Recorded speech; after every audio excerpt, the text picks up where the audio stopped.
And I feel like as we end this year, it's important for us to distinguish between provision and abundance. Provision is providing for what you need, but abundance is actually above the line. It is beyond just what you need. So I remember going through this. This was back in 2005, 2006. Excuse me. And I'm beginning to see the heart of God when it comes to abundance and favor and blessings, and it's quite shocking. And right around that time, I went through a drive-through at Starbucks, just one up over on Lake Boulevard. It was Sunday night, and I was on my way to church. I thought I needed to get myself a good cup of coffee, and so I ran up to Starbucks real quick, and I'm in the drive-through. I order my drink, and I pull around the corner, go to the window, and by the time I get up to the window, the person in the window tells me, "Hey, the car in front of you got it for you." I'm like, "That's awesome." And I couldn't say thanks because they had already driven off. I said, "That's awesome. That's amazing." So I had a free cup of coffee.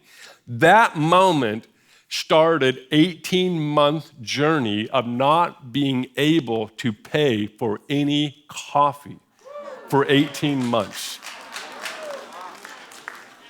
I will not give this one away. If you ask for an impartation, and I have people ask me, this one I've kept for myself, and it's working out for me very well.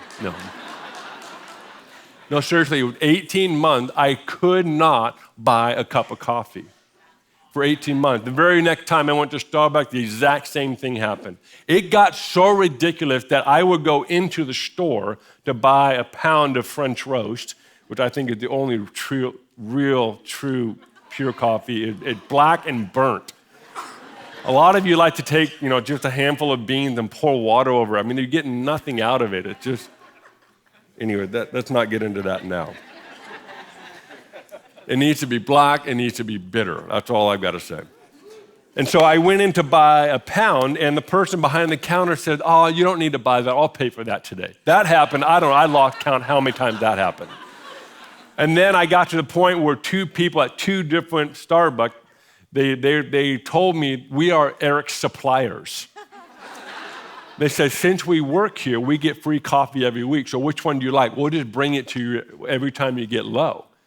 And so I go up and say, "Well, I really like French roast." It says, "Sounds good. We'll be on your desk tomorrow morning." Sure enough, I get to my office, and there it was on my desk with a little Post-it note, "Eric" on it.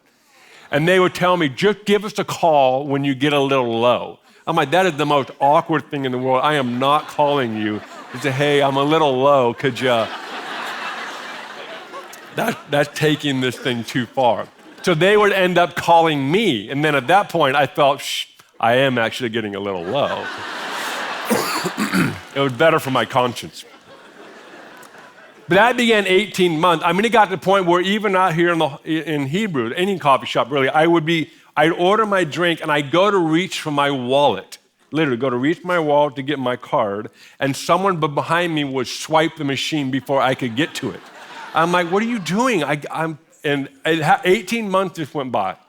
One time, this was the funniest one. Sunday night, I don't know, something about Sunday nights and coffee. I don't know what it is. But Sunday night, I'm at the end of this hallway, and there's a staircase that goes up to the second level. And one of our staff needed to have a quick hallway meeting with me. It's like 10, 15-minute meeting about some mission trip at the time. And so I said, "Let's just grab a seat." So we sat on the staircase here. Well, Hebrews is obviously brewing coffee down here at this end, and there was the draft that was blowing, that was making the smell of coffee go down directly to my nose. And I'm thinking to myself, as soon as this conversation's over, I'm going to go get a nice cup of coffee and then go into pre-service prayer meeting. So we're having this meeting about some mission trip, and I'm honestly completely distracted by what I'm smelling. And I have all the plans. As soon as this one, I'm just, sounds good. You can do whatever you want. Sounds good. And I'm thinking, I'm not making this up. This is exactly my thought process. But I'm thinking inside, man, I can't wait till this conversation's over so I can go get myself a cup of coffee. I'm thinking it. I'm not saying a word. I'm thinking it. And somebody walked down the hallway, and we were like looking this way, and I could see in my peripheral somebody walking down the hallway with a cup of coffee. And they walk up and interrupt our little hallway meeting. And this is the exact verbatim what they said. "I had no idea why I bought this cup of coffee."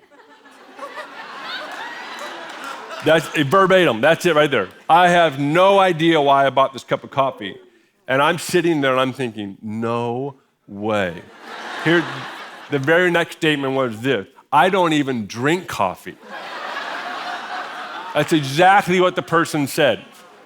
And I'm like, and I looked at, I did the nice thing. I said, well, would you like it? And they said no, and I said, I'll take it, thank you so much. It went on for 18 months, but I'll be honest with you, I was great for the first 2 or 3 months. The first 2 or 3 months, I was just like, wow, this is awesome.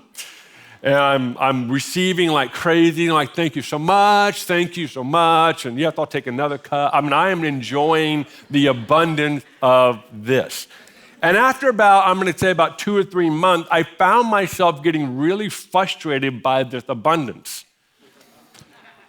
I know, some of you are like, what are you talking about? I know, I'll explain it and it'll make sense. I found myself just getting really frustrated. I was getting mad at people's generosity. And to make the story short as possible, God was basically saying, Eric, you only receive according to what you think you deserve. You see, all of us have a line, if you will, and have this moment, this point where we're okay receiving up to a certain point. But once that point gets met, then from there we start, if you will, rejecting, neglecting, or redirecting the blessing of the abundance. There's a difference between provision and abundance. And I really feel like tonight the Lord wants to break the spirit of poverty, but first of all, you have to learn what abundance is and to move out of not just living by provision, but to move into a realm of abundance.